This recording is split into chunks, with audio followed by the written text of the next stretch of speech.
on what we're going to do this afternoon.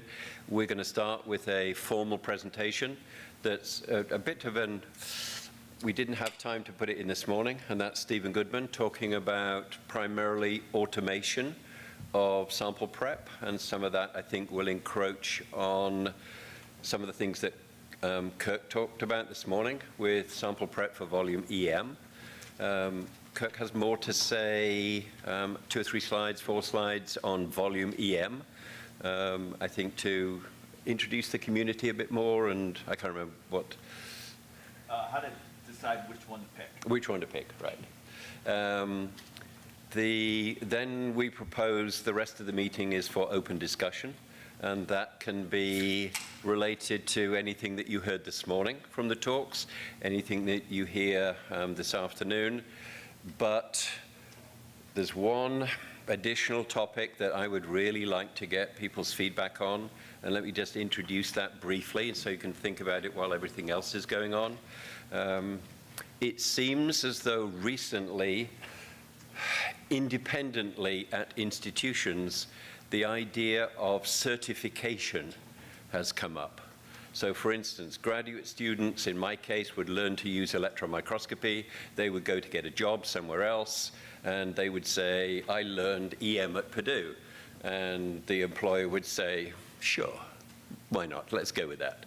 But if they said, here is, I've taken something formal, and I have something on a piece of paper that I said, that they said, we learned at Purdue. Maybe that would work. I then had a conversation with Josh last week, and the idea came up, well, how about the grad student's going to go to Penn State and wants to do a postdoc and says, I learned at Purdue. Are they going to say, sure, okay, there's the microscope, go use it? Or are they going to say, you know what, let's sit down together and see what you've learned? That led on to, how about we think about having a core curriculum so that portability of the accreditation, the certification, would then carry more weight. If we take it to its logical extreme, then everyone, and this would then apply to genomic, proteomics, flow, whatever, in electron microscopy, it would mean that someone, somewhere, would have to be this organizer and arbiter of the core content. How about ABRF? I've not proposed this to any of the management at ABRF, but it's a thought.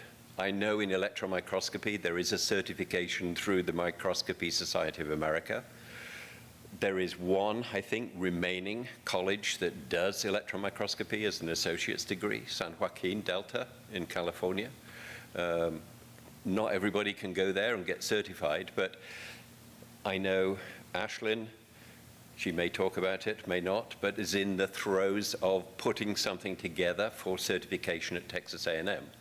And so I would love to get feedback later in the discussion about this notion of certification and some organization to it so that it had credible portability. So think about that while you're listening to the other talks. So I'm going to hand it over to Stephen Goodman, and he's going to talk about primarily automation of sample prep. Need to get connected in here. There's always at least one in every crowd, right? And today, you are it. And today I'm it, yes, exactly.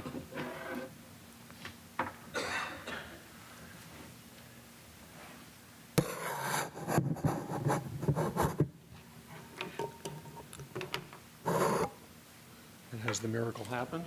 I'll look for you if you want to. It has happened. All right, miracles of miracles.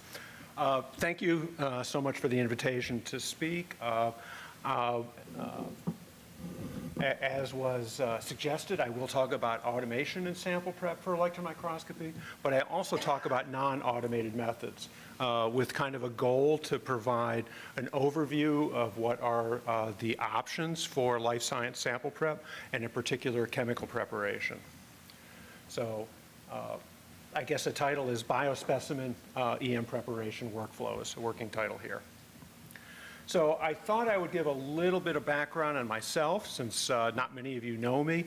I have worked in a lot of core labs. While right now I wear an industry hat, I started out in the core laboratory learning EM at the Marine Biological Lab in Woods Hole, doing neuroscience EM. I later held a faculty position and was the faculty director of the Central EM facility at University of Connecticut Health Center, which was an SEM-TEM facility. I've had a long litany of affiliations with the University of Wisconsin, including still today. Most of my work, or much of my work, was in what was called the integrated microscopy resource, high voltage EM, low voltage SEM, and where a lot of the techniques that we use today, like plunge freezing and high pressure freezing, were first really developed and applied to biology. I also sit on the advisory panel for a material science focused center as in terms of kind of a crossover. And so I kind of wear a hat there as I know life science sample preparation, I know soft materials, polymers, and I know something about hard materials, but I'm certainly not an expert in that. And today, I sit as the Chief Scientific Officer of Microscopy Innovations. So, and today we work with core laboratories literally all over the country and pretty much every day. So with that, let me take a look at something that you already know. What is the time and effort tasks in a core EM lab that's doing this kind of life science EM? You've got administration, you've got billing, you've got management, you're ordering supplies, you're handling contracts, you're handling repairs, you're doing instrumentation support work. You are interacting with your clients, you're discussing their projects, you're figuring out what's going to work for them, you're doing reporting of progress to your clients, maybe also to your dean, you're supporting grants, you're supporting publications. That occupies a lot of time. And then maybe you get to the microscopy. And with the microscopy, you've got sample preparation. If you do TEM, you've got fixation and embedding, you've got microtomy, you may be doing grid staining. For volume EM, you've got a more laborious fixation and embedding process. You may do SEM fixation. You may want to or consider doing immunogold labeling. I'll talk more about that. Not many labs do that. Why? Because it is so laborious. And maybe you have cryo-EM in your facility. So you do that as well. And then you get to the real microscopy. You get to the imaging. You're at the scope. Maybe then you're also doing the image analysis and you're helping your client with that. This is a busy life. What can we do? How do we handle this? Now, cryo-EM is kind of a special case. It's not something I'm going to deal with today, except in some peripheries. So let's take a look at the biospecimen preparation protocol. Basically, you begin with a piece of tissue. Ideally, it's been fixed off-site in an aldehyde so that it's fresh fixed. It comes to your lab. You run it through a series of chemical fixatives, dehydrants, and eventually embed it. You may have some labeling. You cure the block. You then do the microtomy if you're talking TEM. And then you may do some grid staining if you're doing TEM or grid immunolabeling or something along that line. I'm mostly going to be talking about the workflow here, the specimen preparation workflow, because that is by far the most laborious, except for maybe IGL on grids. And I'll talk a little bit about that as well. But I want to make some points here. First of all, if you look at TEM, sample prep, you've got chemical fixation, staining, dehydration, embedding, sectioning, grid staining. How often does that kind of a protocol work? And I'm not saying you have useful data, but you have a specimen that is reasonably well prepared and that if you caught the area of interest in the right way, it's useful. Virtually every time is the result for TEM. When you talk about volume EM, It's a little bit more complicated. You have a lot more stain, hence stain, bolded in this case.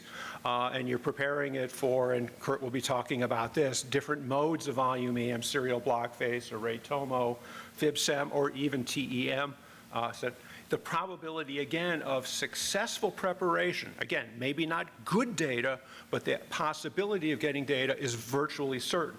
It's almost the same procedure as TEM, just a little bit more. SEM, pretty much the same. You take the sample through dehydration, and then in some way or another you dry it. And I'll talk a little bit more about that. And again, the same probabilities. But I just, kind of want to make a point here. When you go into the cryo world and you're doing plunge freezing and cryo imaging, not a chemical prep, it kind of varies, but back when I was doing it, I was happy with 10 to 15%. Today, I think it's gotten better, but it's still not 99%. And then if you look at high pressure freezing, freeze substitution, which may or may not, and then you may go to a room temperature embedding kind of a process, your probability is a bit higher, maybe 50%. I actually talked to Kurt about this. I gave him a call and just sort of said, hey, so do these numbers seem on par? He said, yeah, shrug your shoulders. But yeah, somewhere in that range. So chemical bio-EM specimen prep is really reliable, and that's why it's used for most TEM discovery, most volume EM discovery, and for clinical biopsy diagnostics.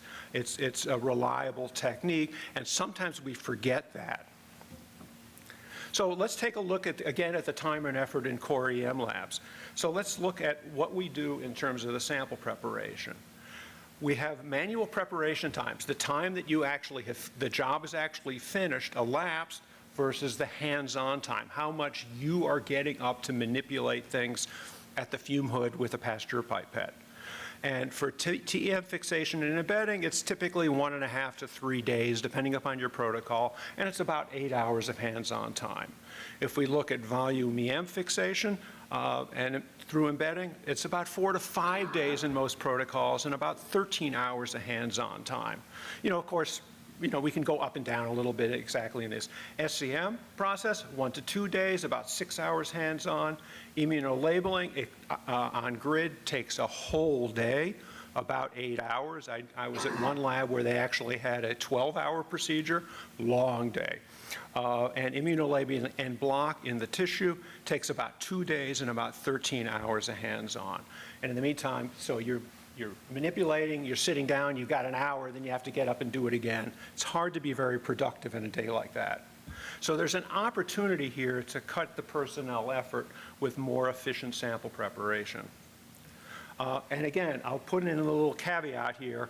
At times, I'm going to be wearing the hat of my company, which produces supplies to make this more efficient.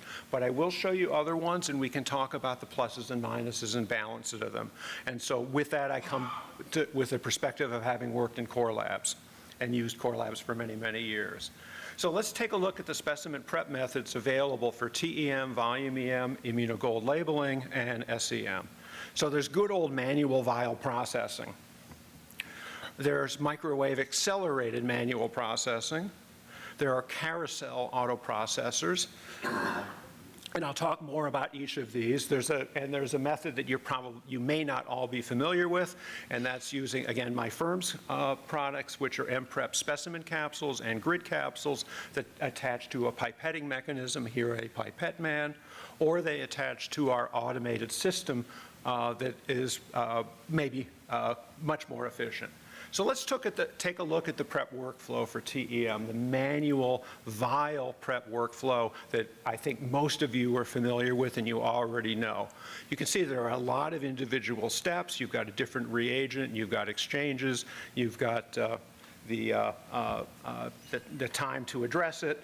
And so we take a look at that. Once you bring a sample all the way through 100% resin, then you transfer it to molds, you cure the sample, you may cut out the block, and then you have grid staining. And again, I'm going to be concentrating on the fluid exchange part, the part that's in this arrow here. So we can take a look at this, and so how efficient is this? And I gave some indication already, but here I'm going to graph it, and again, take it as you will. You could add pluses or minuses on here, but fairly typically it takes about 2 days of manual processing to get 100% resin infiltration, because labs do overnights, they may do a couple of exchanges, and of course it will depend on the tissue and the particular lab. And the hands-on time is about half of that. So you have a lot of hands-on time for the manual processing for TEM. So here is kind of an explanation of how I'm going to be graphing this with the time scale on the bottom in terms of days and hours. So the shaded in part is the hands-on effort, and the overall effort is the long bar.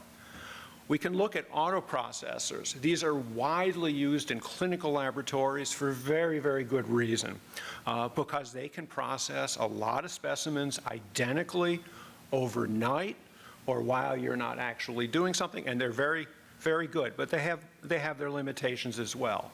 A key limitation, especially in something like a core lab, you get different kinds of projects coming in. You're not getting renal biopsies every morning and maybe some other kind of biopsy every afternoon. You're dealing with plants, you're dealing with neuroscience samples, you're dealing with all these other kinds of specimens. So that can be an issue. And then you have the issue of actually taking the specimens out of, typically as they come to you in glutaraldehyde, you have to lay them out into these porous pie plates here, and then stack these all up, and then place them in the instrument, and you fill the instrument with about 20 different reagents. So you have a limitation there of about 20 reagents. And then when the process is done, you have to unload them and flat embed them all. And so the process before and after the autoprocessing is quite laborious. So consequently, autoprocessors speed things up. But there's still a lot of hands-on time, and it's really, again, very useful in a clinical lab situation, but maybe not so much in a laboratory that sees different specimens every day, different types of specimens. We can look at microwave acceleration. This is basically a manual protocol that's sped up.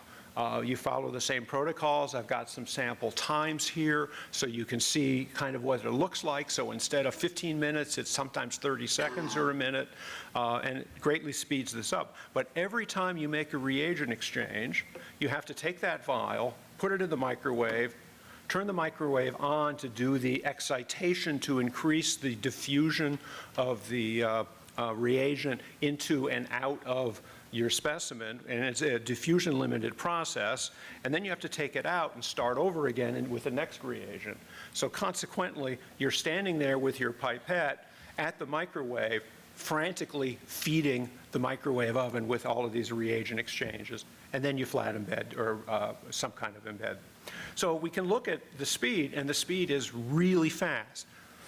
2 hours, 3 hours are pretty typical, maybe 4 hours. Some could claim a little shorter, but they're a couple of hours. It's very fast. But almost that entire time, you're standing there. You get 30-second breaks, maybe, but it's very, very busy. It's a lot of person hands-on. So for those of you who are not familiar, I'm going to introduce how the MPrep capsule system works, which again can be applied to pipetters and to our automated processor. So what is shown here is a specimen capsule, obviously in diagram form. And a specimen is placed into the capsule, and it's entrapped with a screen. It's a flow-through capsule. There are pores on the bottom and pores on the top. But you can also load the specimens in different ways. You can actually orient the specimen in the screen, and I'll show you why that's useful.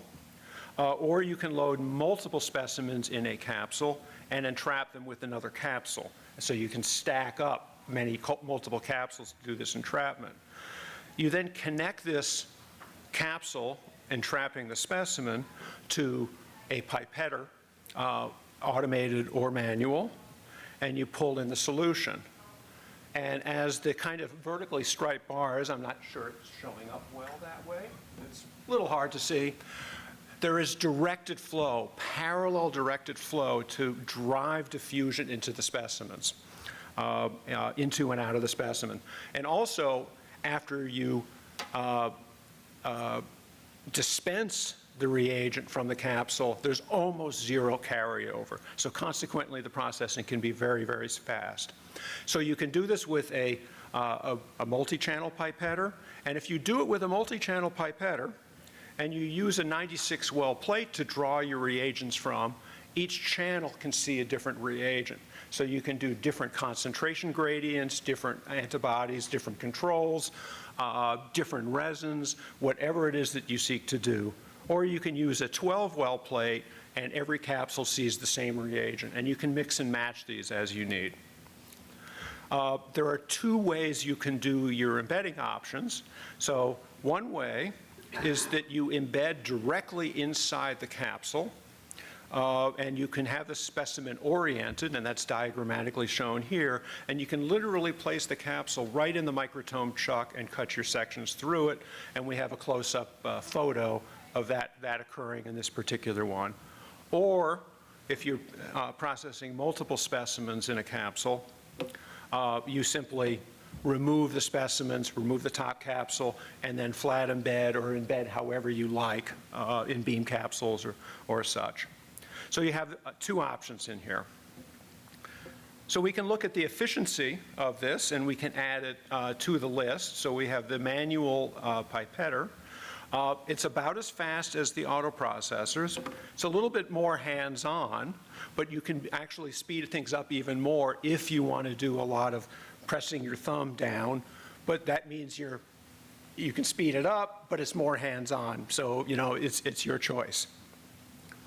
Oh, and let me, and here's some examples of some publications that have done this. So the first two were actually from an early paper in Microscopy Today.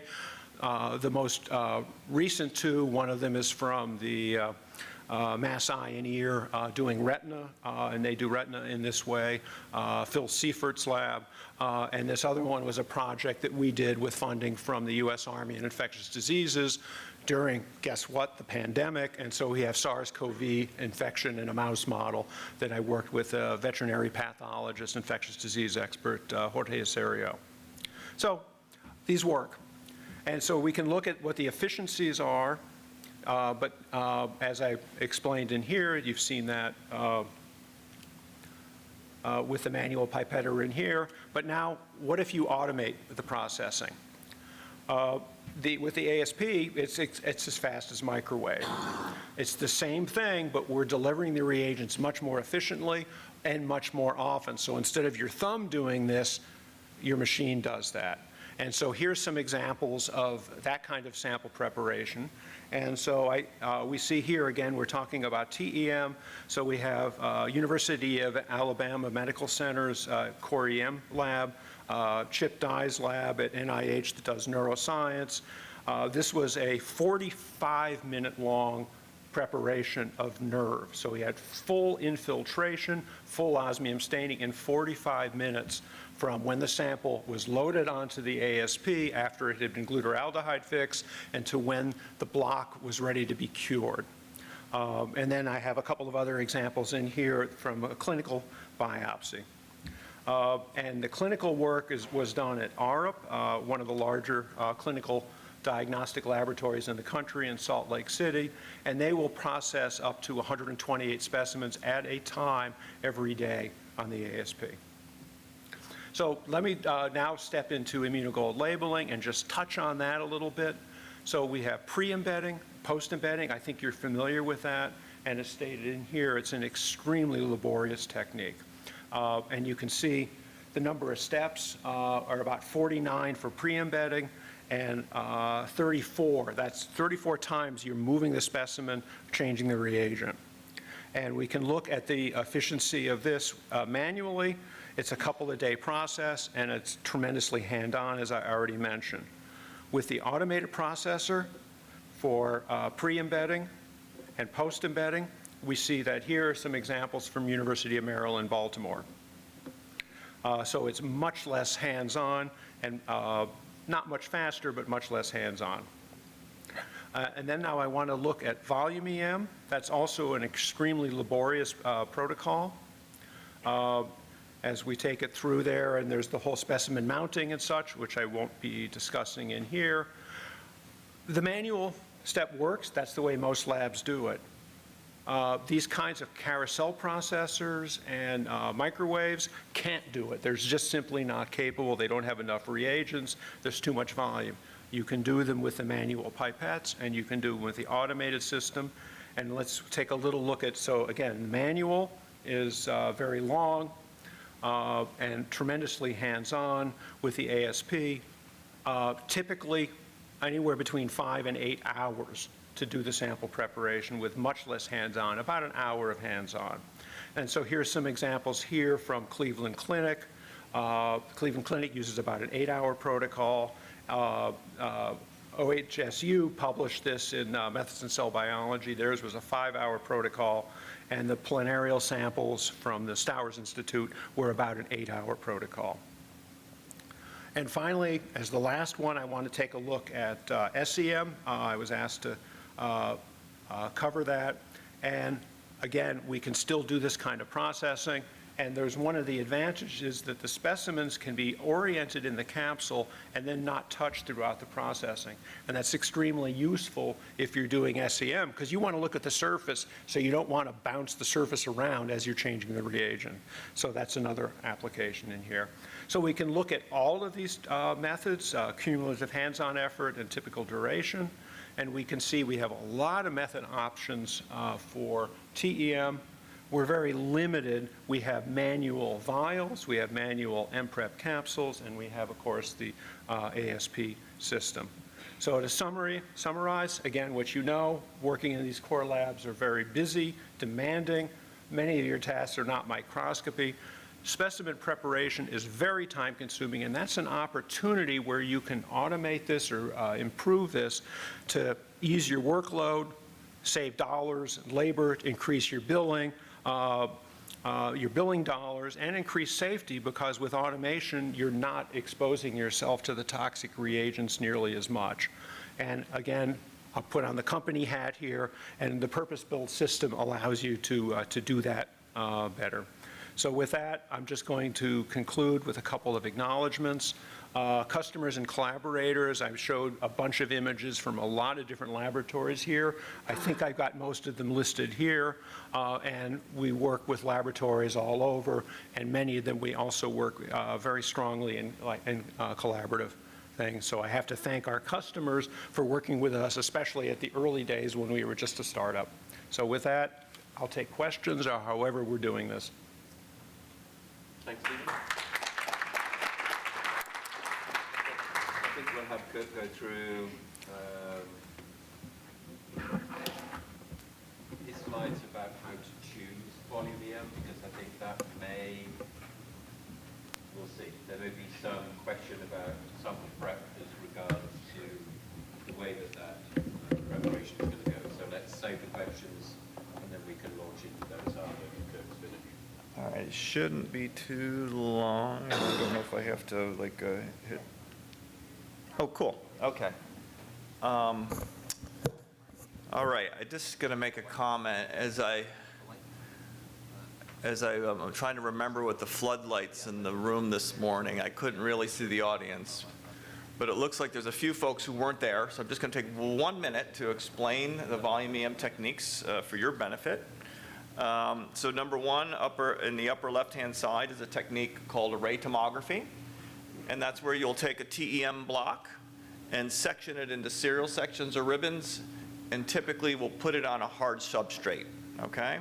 So oftentimes, you can do array tomography inside of a TEM, but oftentimes this is done in a backscatter mode on an SEM. The upper technique is called serial block face, SEM. So it's also sectioned by a diamond knife, but it is actually a microtome that's in situ, inside of the chamber, vacuum chamber. So it's shaving off the top layer, imaging the block face, shaving off the top layer, imaging the block face, okay? The third one on the right is using a focused ion beam scanning electron microscope.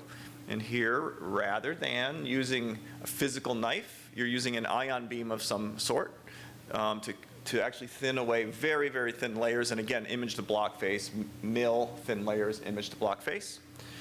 And on the bottom two are more specialized versions. I'll start with the lower one on the right, where you can look at a frozen hydrated sample, liquid nitrogen, not quite liquid nitrogen temperatures, but it's certainly kept pretty close.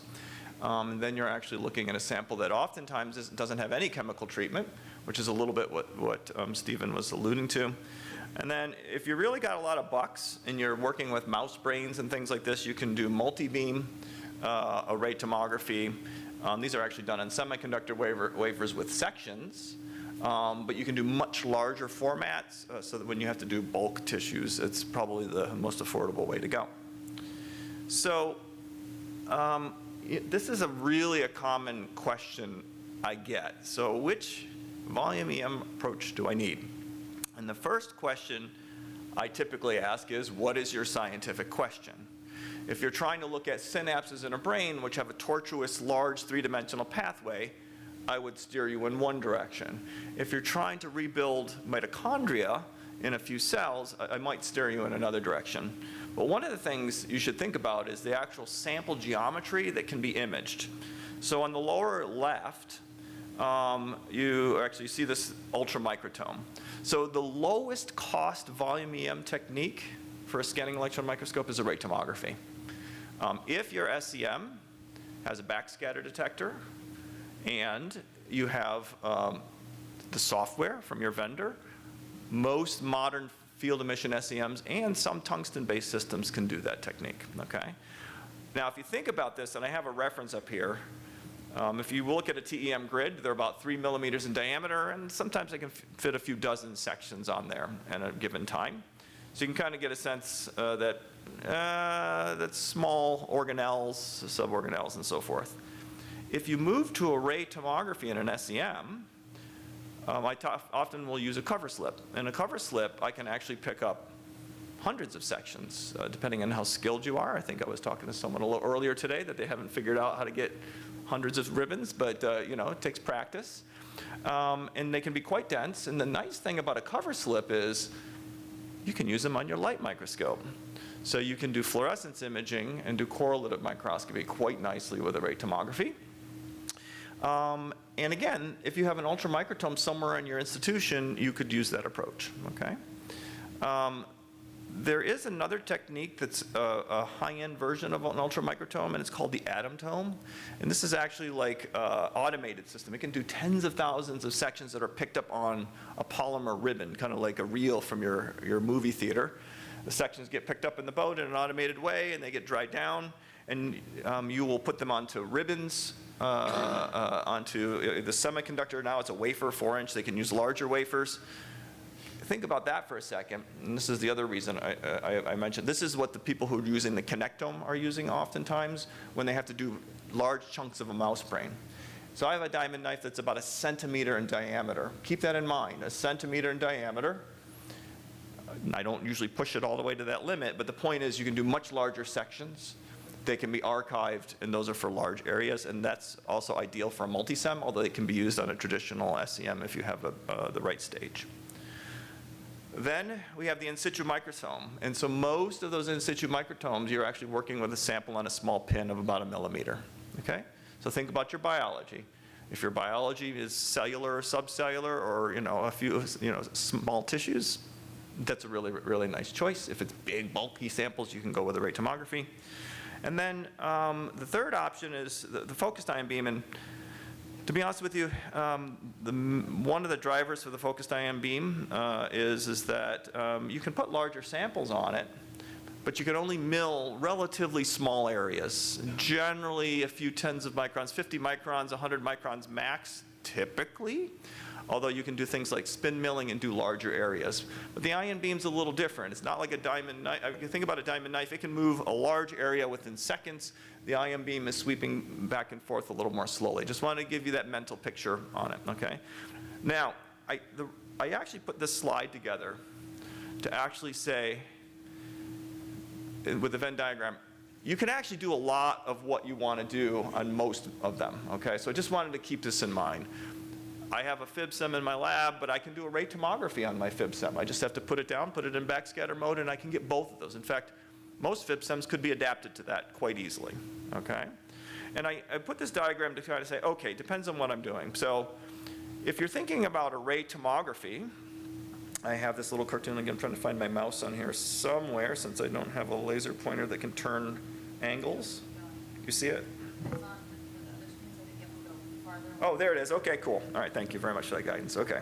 So the yellow one up here, this is array tomography.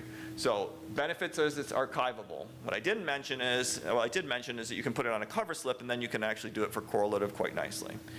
Sample size, I don't know anybody's putting elephants in there yet, but you can imagine you can think a little bit larger on your biology, chunks of brains for sure. And then when you go to serial block face in array tomography, you get high throughput. Because the reality is that I'm sectioning with a diamond knife, and again, I can get this whole area removed at once, and now the bottleneck is scanning point by point. Well, that's going to be fixed on most of the systems, okay? The other thing is that when you go down to serial block face techniques, and by the way, FibSem is kind of a serial block face technique because it's a rigid block. You're removing the top layer and you're imaging a rigid block. Post-processing alignment is a lot easier. It's so nice to get 1,000 sections that were done on a rigid face and each adjacent section was there. Array tomography, I got to do some, some registrations based on, whatever distortions that can happen section to section.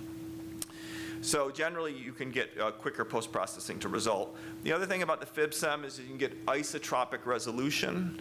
And if you want to go into a sample and be able to orient it in any direction, even though you cut it one way, but you want it isotropic, so no matter how you cut it, the resolution is the same, the FibSem is generally the better tool to go with.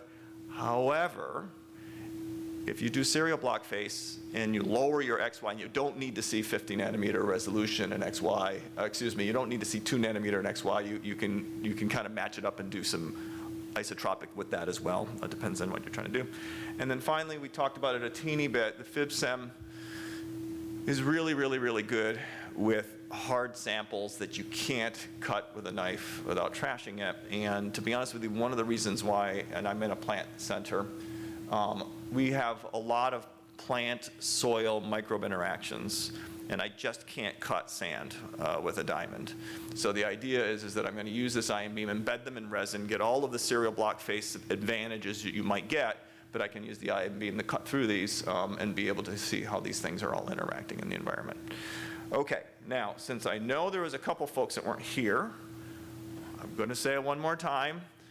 If you go to volumem.org, you can get a lot of information on how these techniques are all working, and I would encourage you to sign there. Oh, but the other thing is, I think that was mentioned by Chris, if you have a volume EM scope in your laboratory, we have a global map where you can put in which tools, if you want people to come in and it's there, if you want them to call you up and say, hey, you're nearby, I'd like to be able to use your resource.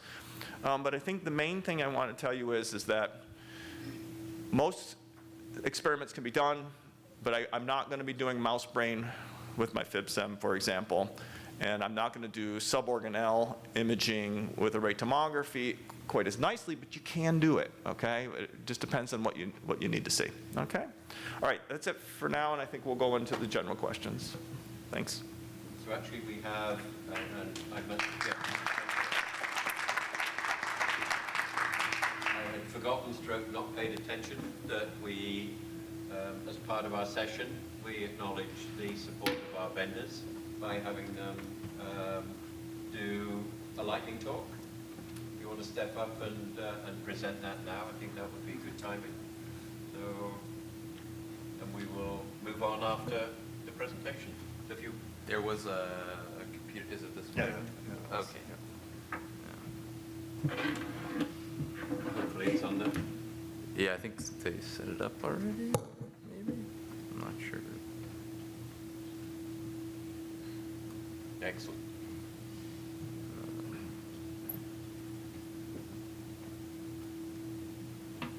What is that?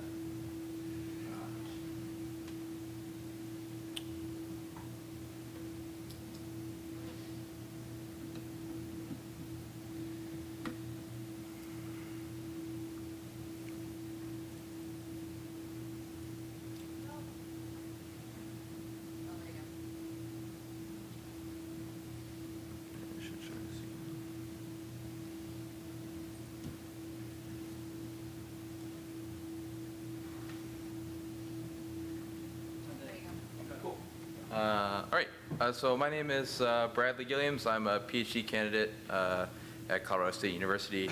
So I'm putting on my, everybody has hats here. So I'm putting on my student hat right now, but I do work in the Shared Resource Corps, the Analytical Resource Corps at Colorado State. But so our lab is working on clonable contrast tools for electron microscopy. So think about clonable fluorescent tags, right? But there's nothing really analogous to that at the highest level for electron microscopy. So our lab has developed clonable selenium nanoparticles, so sort of the first in what we hope to develop quite a toolbox of clonable nanoparticles. Now, before you're probably wondering how can you clone an inorganic particle. So what we mean by that, or what I mean by that, so we have a nanoparticle where the properties, so things like the size, the elemental composition, the crystallinity of that is sort of encoded into a protein. The protein synthesizes that particle inside the cell, right? And because we have control over biology, we can attach this protein to a protein of this clonable nanoparticle protein to a protein of interest and form this complex so that here I have FTSE, it's a filamenting protein, pretty common model system, and so you can imagine this FTSE filament decorated with electron-dense selenium nanoparticles, right? So again, we're using FTSE as a model system because we're hoping that we have this quite visual appearance of electron-dense nanoparticles kind of at the division point of cells or otherwise associated with the membrane, right? So to evaluate these tools, so we have evaluated these tools in sort of traditional chemical fixed, through traditional chemical fixation and electron tomography there. So now we're kind of evaluating in cryo-electron microscopy. I'd say our tool, maybe, we're interested at the highest end of resolution here. So the nanoparticle itself is only 5 nanometers. The protein itself is quite small, and so we end up with very, very high resolution localization with a nanoparticle. Because we work with cells, we're using a cryofib-sim to prepare, in this case, just E. coli for cryotransmission electron microscopy. And shown on the right here is a partially segmented set of cells here. And the small red dots are instances where I've gone and indicated where there were selenium nanoparticles. I say partially segmented because we're kind of looking for the money shot, if you will, at the division point of cells, and it's sort of, for our evaluation, kind of a game of statistics, trying to find that in these lamella. I had a fun little video here just showing that we're getting this 3-dimensional information about our cells at near atomic resolution, and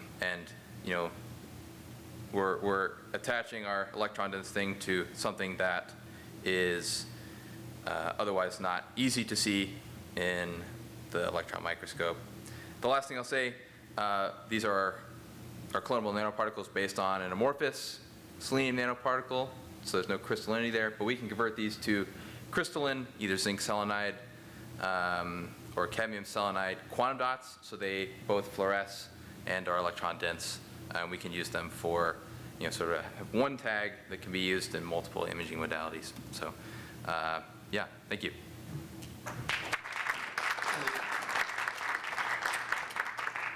When will they put EDX anneals on cryo-EM so that we can use chemical mapping? We should all go in and rate him 5 stars because we forgot him. So go rate him when you're at 5 stars. Okay, discussion time. As we've mentioned before, the proceedings here are recorded. So we ask, and Ashlyn's going to be a runner today, that your questions go through the microphone so that when people view this later, they can hear the questions as well as the answers. So, what's the start?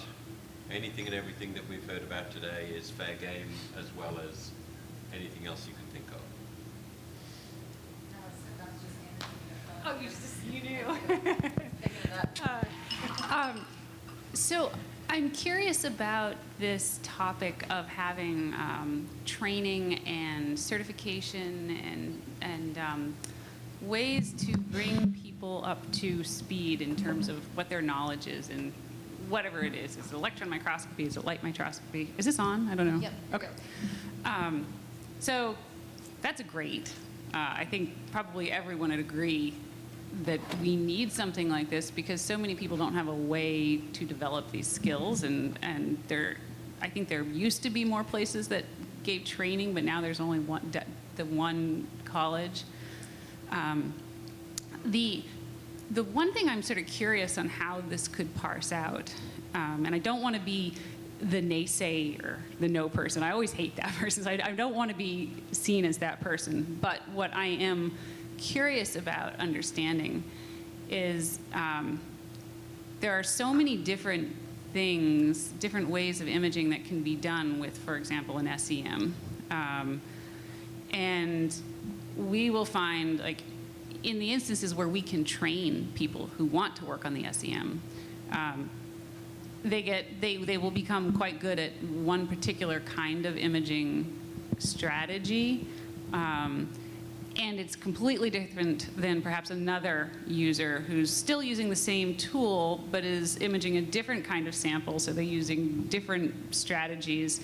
And so I could see it being, one option is just to say, okay, well, we're going to have a rubric, a course. You know, these are all the different kinds of imaging you're going to get exposure to, and yet, I remember being a grad student and a trainee, and I had the best intentions to practice and learn and develop skills on these other kinds of projects that weren't really my focus, but I never got around to it. It was really hard to get people to be like, oh, let's learn how to use this other kind of detector, even though it's not relevant for the work you're doing. So I'm just wondering how this could be addressed.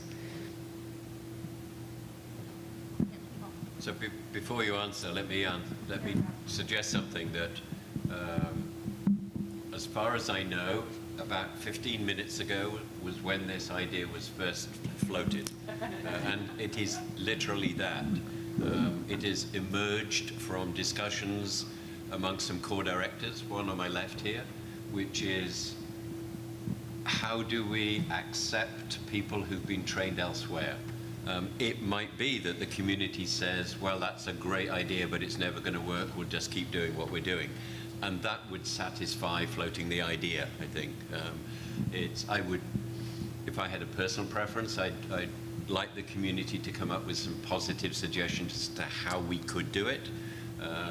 But if the conclusion is this is never going to work because there are too many techniques, it's too complex, or yes, you trained there, but you didn't use a backscatter detector, so we don't accept your certification. So ideas is really what we're trying to solicit here. Yeah, so within the cryo-EM realm, there are the NIH Common Fund cryo-EM centers across the US, right? They have what they call merit badges. These are built in for all of their techniques. These are certifications that within the network of cryo-EM centers, so there are, I think, 3 for single particle cryo-EM, 4 for electron tomography. I might have this right, but for there, they have, they're sort of laying this out in stages. Right now, they have merit badges for a few sample prep techniques, and then they have different levels for different levels of sophistication, if you will. So, and these are, you know, you have a component that's a quiz or you know, like an on-paper portion, and then you have some practical, like you have to work independently with you know, somebody oversees you and does essentially a practical test, right? And you get your merit badge at the end, and the time frame is sort of after you're issued your merit badge, you have 6 months where you can go to any other center and it's sort of valid. And so, you know, the point there is if you're not using a skill, you're going to forget. So that there is sort of an expiration built in there.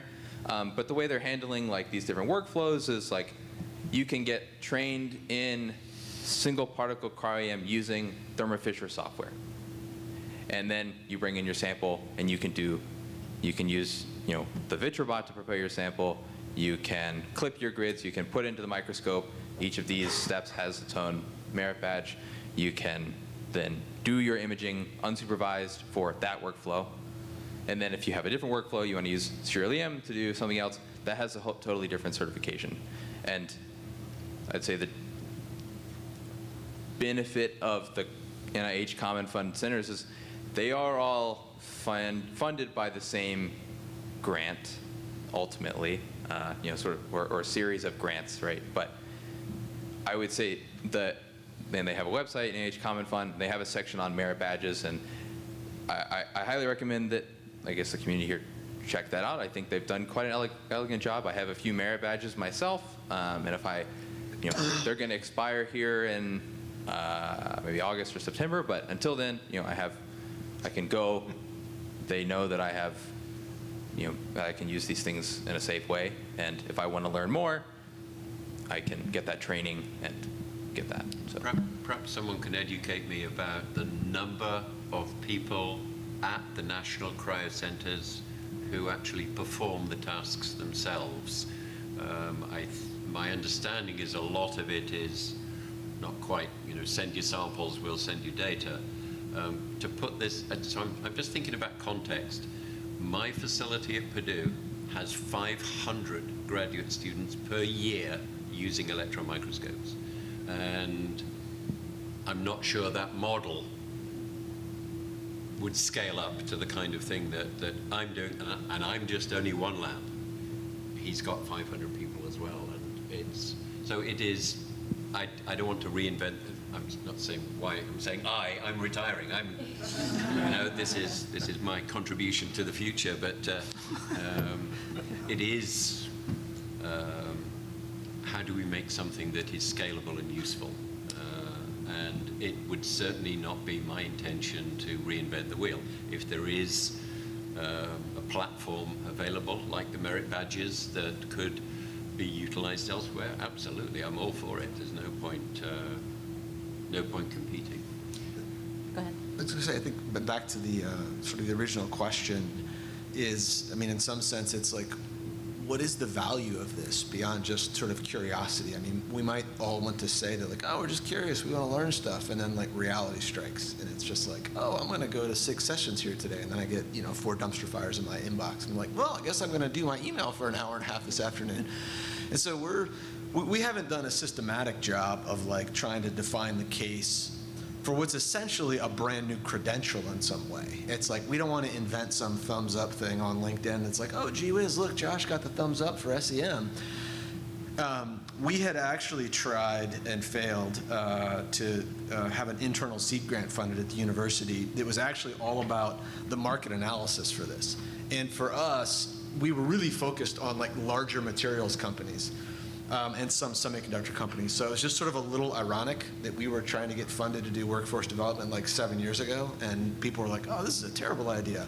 And now everyone's losing their minds with workforce development in chips. And so I think that's sort of, I think part of the strategy has to be like, well, who cares? Besides the academic geeks that like run these facilities. And sort of casual surveying of, I'll just say, materials related companies, there's definitely an interest and almost what they would call like more practical credentials. You know, it's one thing that we all took Chem 101 or 201, like whatever the breakdown is, it doesn't matter, different universities. But as I'm talking to researchers in primarily corporate analytical labs, there's more of that like, well, how can you really send us the people that can do, you know, maybe it is specific tasks, but have a decent basis of understanding of SEM and FTIR. Really, so for us, it's way more than just microscopy. It's sort of multiple techniques. But you're right. You would have to figure out how to kind of modularize this so that there's discrete components that can fit within the life of a graduate student as well. So one of the things that we're going to try at Penn State is to sort of offer this through the 4-credit structure. And so, you know, that will grab young graduate students that are just trying to click off, you know, credit boxes to take these classes instead of whatever the current, you know, kind of survey classes are and things like that. But we also know that there's a lot of people that don't care about credits anymore at the university. And so it's, you know, postdocs or senior graduate students that now all of a sudden decide they want to get trained on X-ray diffraction and MCL. They're not going to go sign up for a class. Their boss isn't going to want to pay tuition again, you know, or pay tuition at all if it's a postdoc. So for us, it's a huge, I think, challenge and opportunity and kind of grandiose plan. And we realize that to launch it, we can't just deliver it the way that we've historically done it. We feel like we're going to have to start hitting graduate students earlier, and haven't really wrestled with capacity questions yet. And one of the motivations for us acquiring teaching instruments over this past year, so we had a benchtop XRD and then basically an entry-level SEM from Thermo and Axia system, was so that it could be used 100% for training. Because right now, a nominal SEM in our world training is 4 hours. And we're just thinking like, all right, you're a safe operator at that point. But if we want to sort of let you loose and say every SEM user before they get trained on an Aprio or a Varios, we want them to go through 10 hours, you know, on this other instrument with some, you know, modules that we've created, and then come into the lab. Basically the research side of MCL, and then come in and get trained on a Varios or an Aprio and things like that. But I mean, ultimately, I think we'll see, is if the market demand isn't there, then, you know, I don't think people would sign up for it and do the extra work.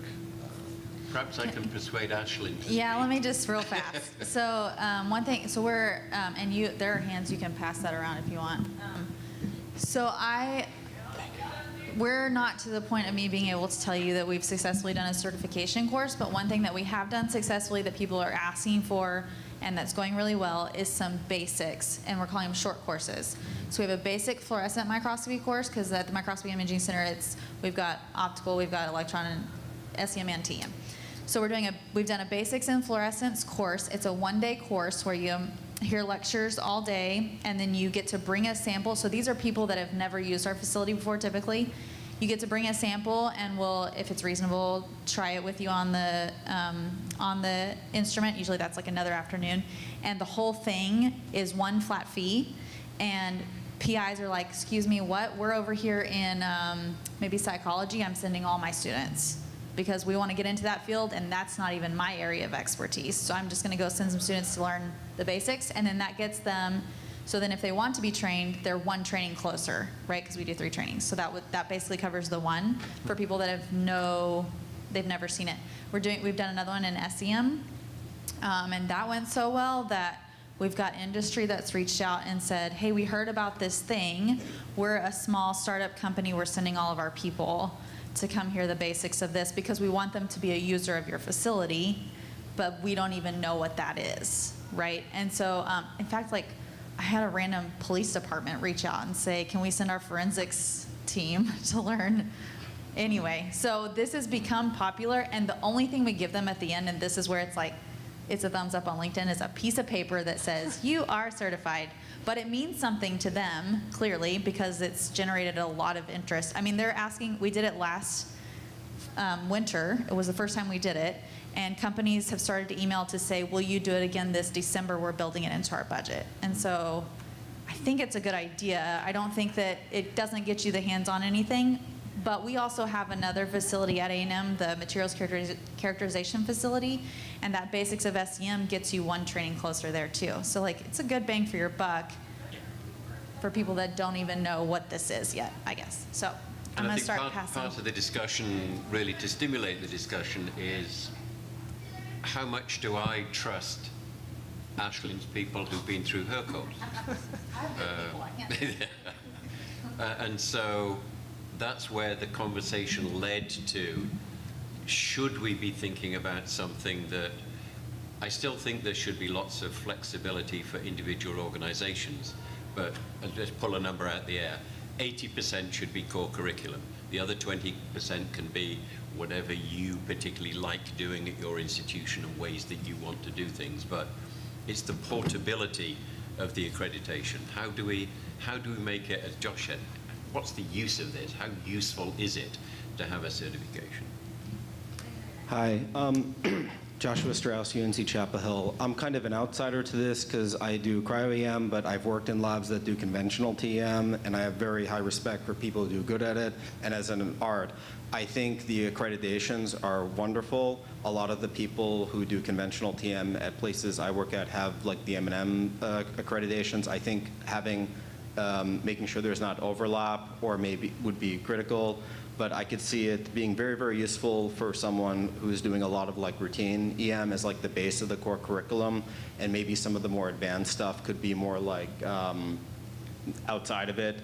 But often at our university, the EM specialist who we have doing the EM at our university, they're doing a lot of like routine, like medical, life sciences. So I think that would be very useful to have because it standardizes it across different universities. If I had to hire someone to do conventional EM, which I'm not doing that because I have a different core, that would be a very useful thing to see. Otherwise, I would just say like, okay, they learned EM from this place. I would just check references if I don't know them or don't have a lot of confidence. But I think it would be a good curriculum to have for someone who's doing more routine EM. I think, not wanting to speak for the Microscopy Society, but I think their certification is for people who intend to be full-time employed in electron microscopy labs. And I'm not sure that, maybe I'm wrong, I'm not sure that we're talking about the same thing. As career electron microscopists, how do you become certified? Just like taking a driving test, you know, but something that is worthy, that is portable, rather than as a career qualification. So, my 2 cents.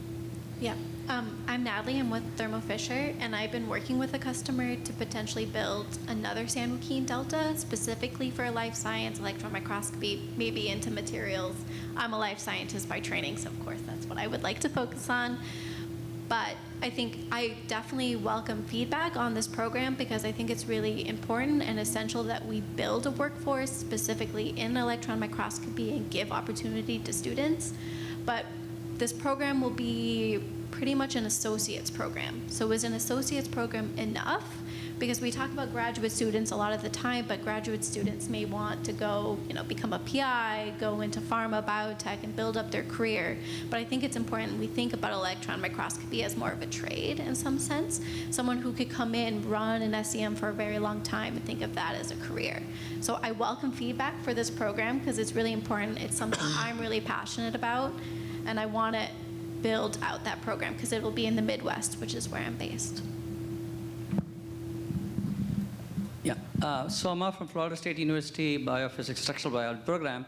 I'm going to touch upon what Ashlyn and Chris talked about, 2 things. One, when the graduate program starts, we have maybe about 20, 25 students, but as they come into the university early August, we grab them. We have 5 facilities in biophysics, mostly in structural biology and computational biophysics.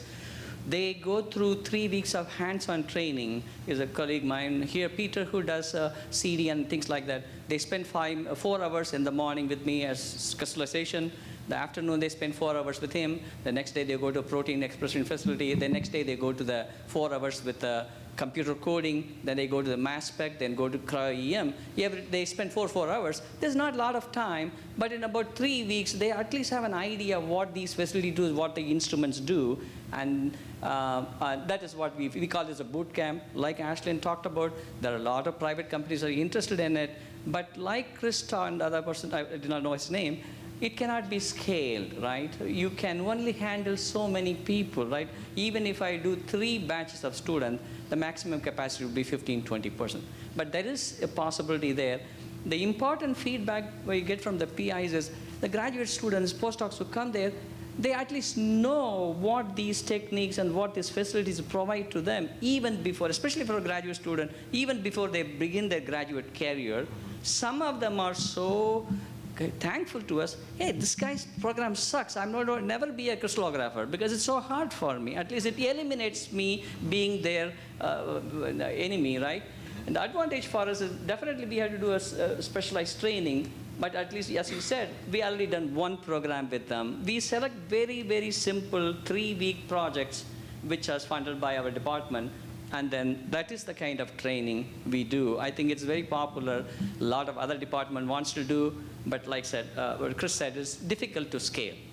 Thank you very much. So we're thinking about doing that at the undergraduate level, really for laboratory awareness. Our Bindley Bioscience Center is looking into the similar kind of timescale, just so that they know what the words mean and what kind of things happen in the lab.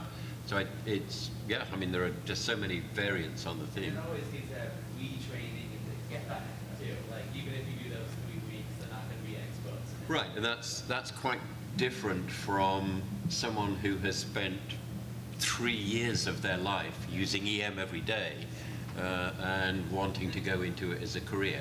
And I'm not saying there's one size fits all, but that's really why we're having a discussion. There are so many facets to it. People from biology, chemistry, engineering, mathematics, because they come from, because we enter this department, that at least sets the stage for all of them. Some of them come without how to type with the sample because they have completely bioinformatics background. That's the only experience that I have, and I would just be cautious, we ran a 4-credit graduate course in transmission EM. Our goal was to, if you like, have some theoretical training for our users rather than just hands-on. It turned, so there were lectures, there were labs, I forget how many students took the course, 30 at any particular time, and 3 of them turned into users. The others did it because they thought it was a cool course to do. And we decided that was not best use of professional electron microscopists to teach that course.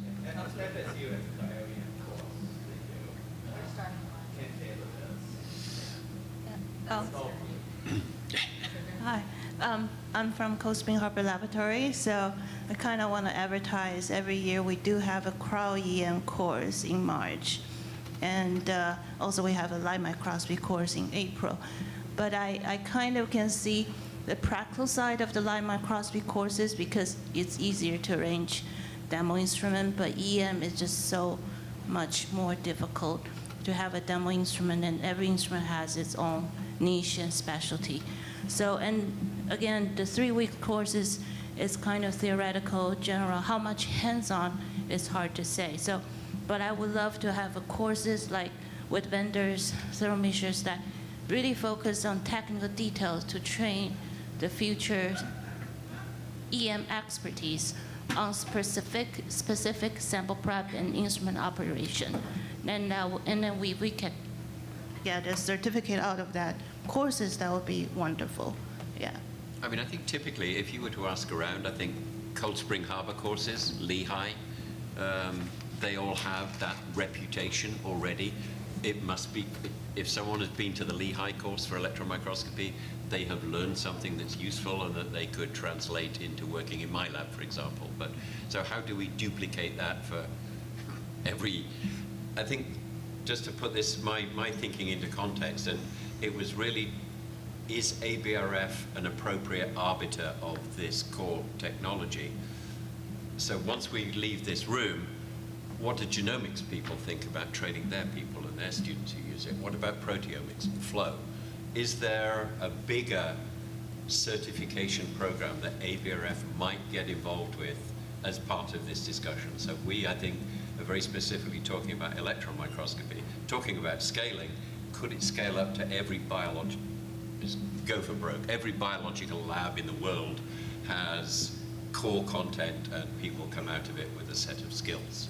So that's the, and then going to Lehigh for 3 weeks is a, perhaps the opposite end of the scale. I'm hearing interest from different groups of people perhaps, in this endeavor. And I sort of wonder if the first step is just identifying where the interest and demand is. Very interesting to hear that people in industry might want to send their people. I mean, I think everyone struggles with funding. Like, you can charge industry people a lot. And then it sounds like there's also interest from students, potentially, maybe. Maybe just identifying where the demand is coming from could help shape what direction we go in.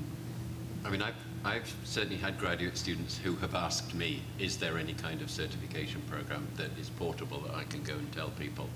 I think if we're thinking about industry as well, and we had a very brief conversation earlier, and I know it's something that's of interest in my engineering college area, is that we can offer the hands-on remotely, particularly with SEM. I mean, it can be done, and I have remote TEM, but SEM is real easy. You just need a keyboard and a mouse. They don't even have to travel. So there are opportunities, I think different opportunities for industry-based training where they can even send samples in, we can load them, and they can run the microscope if they're proficient. So there is a huge scale here.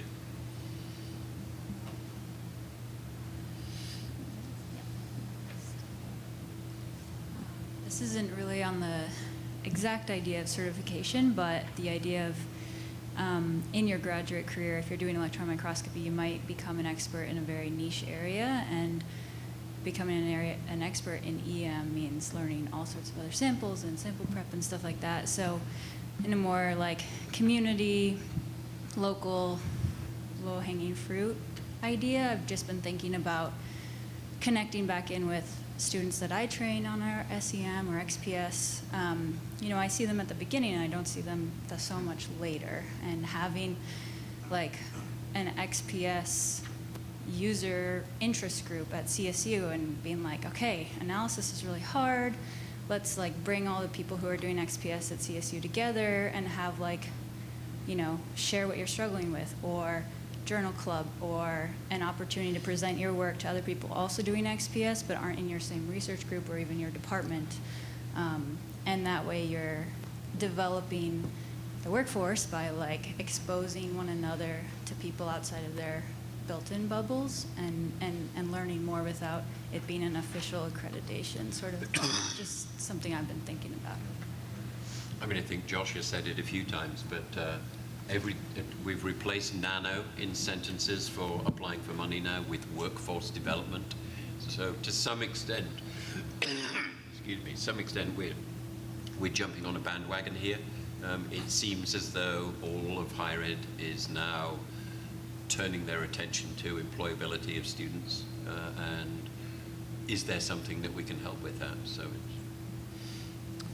Just a comment actually on XPS. It warms my heart to hear that term here. Actually, I didn't know anybody else had that. Yeah, I was like, oh, my people.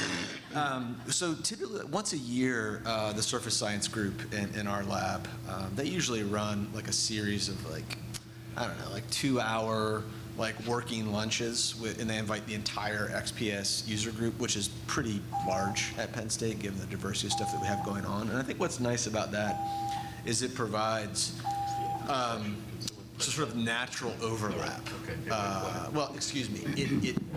It provides natural diversification of like ideas and what other projects students are working on in the facility. I mean, I'm kind of persistently surprised how much grad students aren't talking to each other, actually. I don't know if that's just a phenomenon in central Pennsylvania right now, but so we're trying to also do other things where we're just literally trying to facilitate conversations amongst students. In this past year, we ran an event which was about 16 different like 20-minute talks after a very popular other weekly event that my institute runs. And it was all about just like 10-slide introduction of analytical techniques with the diversity of problems that one can solve. And that was great to just generate like that crosstalk and cross-pollination without having to put any kind of accreditation or certificate on the table. So I think those things work.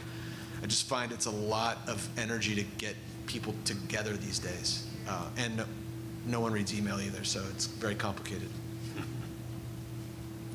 So we are at 4:15, which is the end of our session. There is more, I think, what do they call it? Networking time now for 15 minutes, and then other sessions begin at 4:30. But thank you for the discussion.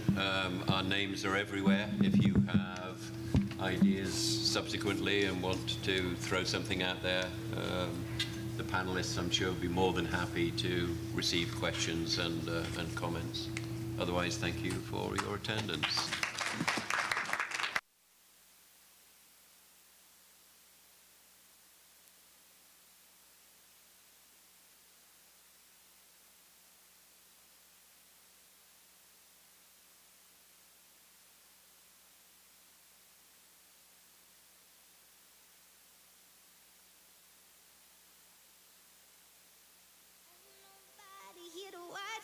I got the little refrigerator with some liquor in it. And I wish that I could see you, cause it's been a minute. I got a hotel TV, nothing song that I wanna see. So I turn it up and let the thought of you